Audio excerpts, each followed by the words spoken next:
Good afternoon, everybody. Welcome back to the 99th PGA Championship, Quail Hollow Club. Pleased to be joined by defending champion Jimmy Walker. Jimmy, thanks for being here with me. Welcome back to your 7th PGA Championship of your career. It's been a year plus since ball to straw, and you've gone through a wide range of emotions, but you played really well last week. What's the state of your game right now?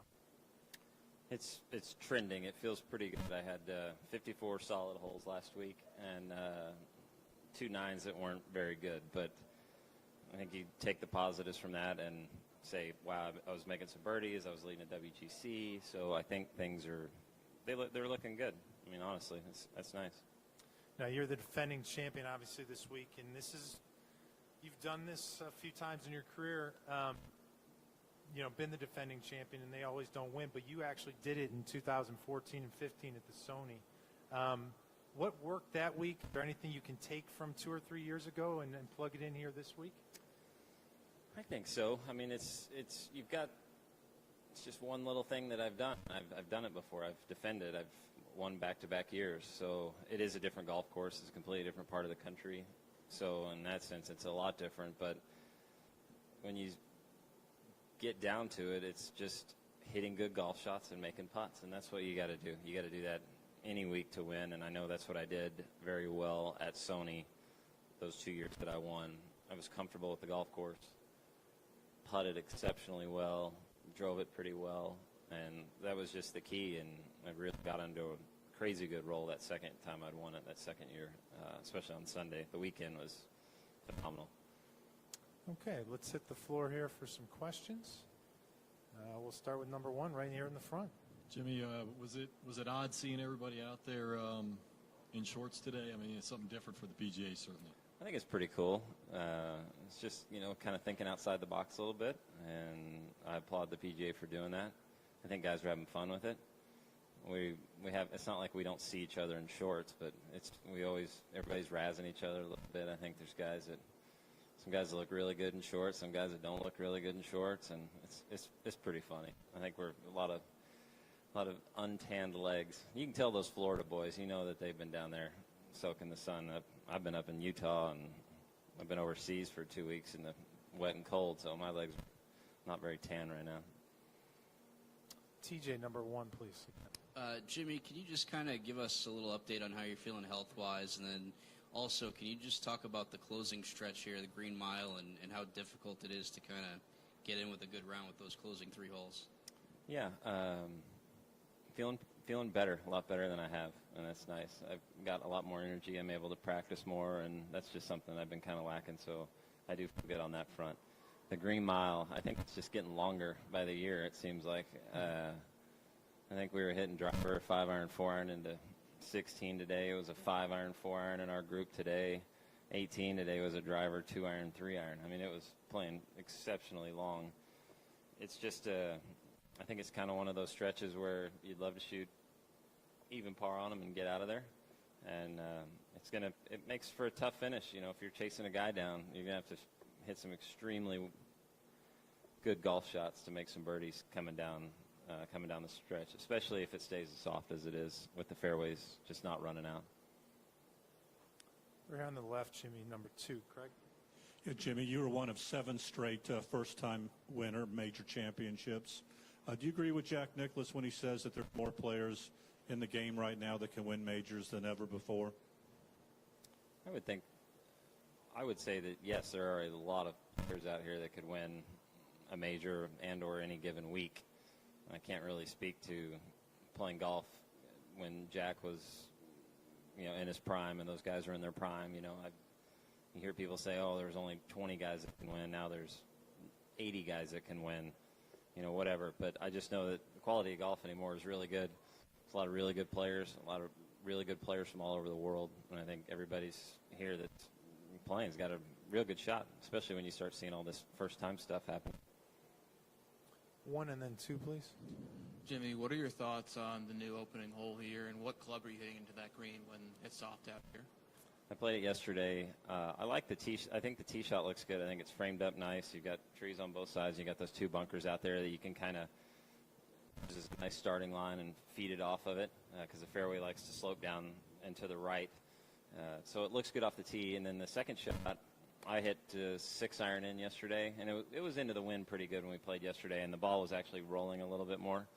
So it played into the wind yesterday pretty good, and I hit driver 6-iron. I can see with, no wind, you could really get one kind of working down around the corner, and you could anywhere from a 7 to a 9-iron or wedge in there, just depending on how fast it was rolling. But today they were all backing up. Okay, number 2 here on the left. Jimmy, when you have a lingering illness as you've had, how do you get well when you know that every week that you take off to try to get better, you're in danger of falling behind in the points race and whatnot, when there is no season when everyone is off? Yeah, it's tough. I know last year I was a little, after the playoffs, I was looking in the Ryder Cup. I mean, there was a lot of emotional energy spent, especially winning this, and then having a pretty good playoff run there. Had a couple of good events, and then winning the Ryder Cup. I was ready for a little break, but we seem to play golf 24/7, 365 anymore, and every event counts, and everything means so much.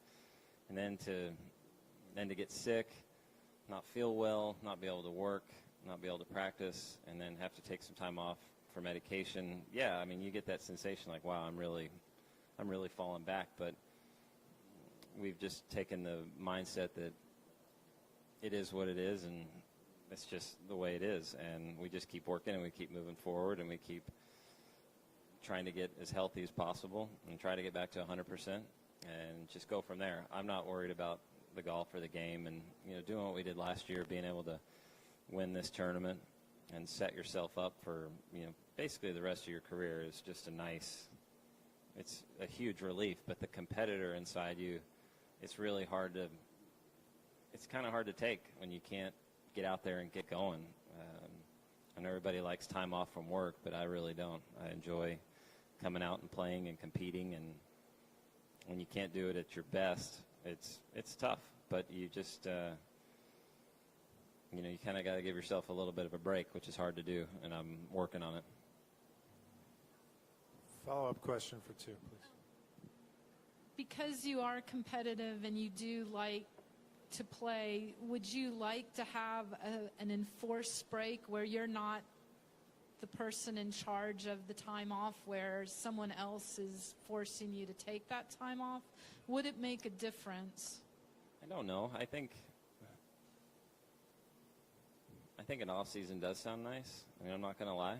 A couple months off would be great, where you could just go home and relax and let your body heal and be with your kids and family and just have a couple months off, 2.5 months off. It sounds awesome. Get your body back in shape, get your head right, just relax. But anymore, it's run and gun all the time. Number 1 and then 3, please. What do you think the dynamics would be if you had a one-shot lead going to the 17th hole? The difference of having that here, where you've got a peninsula par 3 and a brutal par 4, compared with like Ballinstraw last year, where you had a pair of par 5s. Which one's easier to cope with, I guess? Oh, I definitely think last year's a lot easier to cope with. The interesting thing about 17 last year is it's so long. I knew I wanted to make birdie because I thought, you never knew what Jason was going to do. So obviously you're thinking birdie, but that's almost one of those, if you miss that fairway and you don't hit a very good tee shot and you get into a spot in the rough, you can't cover that next crossing. So you have to lay up short of it, and then you're sending something in there with a crazy long iron or a wood. So there's still a lot of pressure to hit that fairway. And then same for me on, finishing up 18. It's sure nice to hit it in the fairway. That way you can do whatever you want to do with the second shot. You hit it in the rough. You never know what you're going to get. Do you have to lay up short again, or can you go over? So, but here it's very right out in front of you. It's a par 3, and it's very daunting looking, especially from today. It was 220 yards or whatever it was into that little peninsula green you're talking about. So it's definitely a good finish. Like I was saying, that last 3 holes, they kind of give you a little break there. They give you some birdie holes on 14, 15, and then 16, 17, 18. If you want to make a closing birdie or 2, I mean, you got to really play some golf. We're going to 3 in the back right. Jimmy, to what extent do you think that the tweaks that they've made to the course of late changes what y'all are used to relative to when you would play the Wells Fargo here? I don't think. I mean, I've always thought the golf course was really good, and I don't think that they've made it any better and or worse. I think it's just got a different look. I know number 5, the old par 5, was a very difficult driving hole. It was very difficult to get it into the fairway because you had to hit such a hard draw around the corner, and I think they maybe recognize that a little bit. So they changed that up, and I like what they did with 11. I think 11's a really good hole now. They've made 1 quite a bit more difficult, and I always thought 2 was a great hole. Great little par 3 down the hill, lots of runoff. Good green, good kind of tricky green with plenty of space in the runoffs. So everybody kept asking me, what do you think, how's the golf course and what's it going to be like to play it? And I said, well, it's going to be a completely different golf course because we've always played it with rye overseed everywhere. And it just plays completely different, especially now with the Bermuda rough. There's no worse grass to try to hit out of the rough than this stuff, especially when it's wet. I mean, it is tough stuff. So it's going to play a lot different, I think. TJ, number 1, please. Jimmy, news was official today that the PGA is going to move to May in 2019. Can you just give us your thoughts on what the schedule will be like then, kind of having 5 months of big tournaments for you guys? Yeah, well, I think they've done a nice job of spacing those out. So you'll have the players coming up first, and then you get a month to kind of think about the next one, and then a month to think about the next one, and so on. So I know as of late it seems like the summer gets really cramped and crammed. I know last year it was very crazy with the Olympics thrown in there, and we had 2 majors in 3 weeks, and there's a World Golf Championship, so it all was kind of crammed in there. I mean, it's not a big deal, I don't think, but the spacing seems nice. It'd be interesting to see if they can add some new golf courses to the rotation for May. I know that those Northeast courses have a chance to play a lot different now, especially, you could catch a pretty chilly week in May up there, different weather, and so we'll see. Let's go over here to the left, number 2. Hi there, Jimmy. Talking player-caddy dynamics here. What for you is the importance of a caddy when it comes to the mental aspect of a game? I think a good caddy can just kind of keep your ship nice and steady. You don't get it. You don't ride up too high. You don't get down too low. You just kind of keep a nice flat pace going, and I think that's what a really good caddy can do. Especially, some understand golf a little better than others and can help you out with reading greens. And I know I've got a guy that's really good at doing all that. So I think a good caddy is it's an asset, and it can be an asset. I know my guy, it's just like all relationships. They go up and down, and you have your weeks where you're really meshing well together and everything is really flowing nicely, and then you have weeks where you're just like, just give me the club and give me the number, and it's just not working this week. So it goes up and down like that, and I think that's true for probably all player-caddy relationships. I've got a good guy, and this is 8 years for us now. Okay, we have time for 2 or 3 more. Let's start with 3, please. Jimmy, Jordan was very excited for you last year at the PGA. What were your impressions of what he was able to do at the Open Championship, and just what he's been able to do with his career so far? Oh, it was phenomenal. I know we had to leave for the airport right about when he sent that one over by the driving range and kind of had to take that drop, and it seemed like the wheels were falling off, but he's the kind of guy that it seems like when he gets behind a little bit, that's when he really starts to shine, and you saw that. It was incredible. He made the bogey there, and then he starts dropping those putts, the long ones, long range putts, and that's what he does. It was funny. I know my caddy was like, he made a couple of bogeys early, and he was like, it's almost like he needed to lose the lead to get refocused and get sharp again, and that's exactly kind of what happened there. But it's phenomenal. He's young, and he's got 3 majors. He's great. He's a great player. Apologize. Number 1. Yeah, Jimmy, you talked last week about kind of the lingering effects of lack of focus and concentration with the health. Are you doing anything in your daily routine this week to kind of deal with those lingering effects in a major championship week? I don't know if there's anything I can really do about it. It's just kind of there. Once you know there's a problem, you can tackle it. You know, I really tried to concentrate. It sounds stupid, but extra hard last week. You know, try harder. You know, it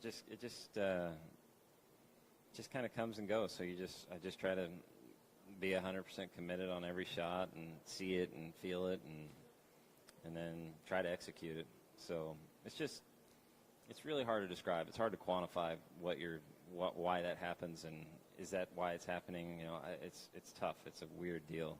So we just keep plugging along. Like I said, I had 54 really solid holes last week, and that was really good.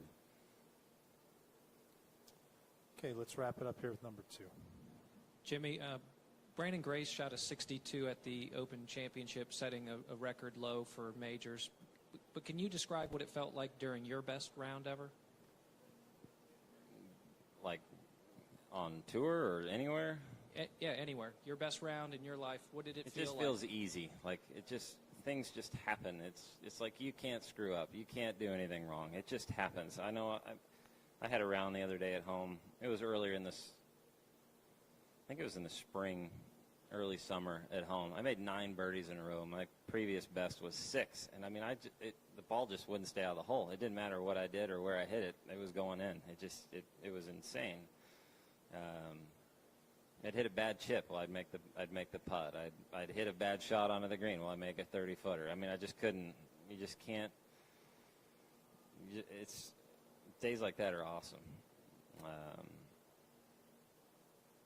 So it's rare, but it sure is a lot of fun. You're just get out of your own way and quit thinking and just keep hitting the shots, and so it's fun. I can't imagine doing that in a major, especially there. You know, it's funny actually. Jordan called that morning at breakfast. He's like, somebody's gonna shoot 62 today, and so I think Jeffrey was like, you're crazy, and he's like, no man, I really think somebody's gonna do it, and sure enough, there it was. Wow. What'd I shoot? I think I shot even par. Oh, what'd I shoot? 63? 62? 62.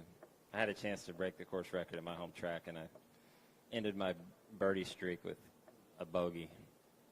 2 bogeys, actually, 17, 18. It was kind of a bummer. You got time to work on it. Thanks for your time today. Good luck with your title defense this week.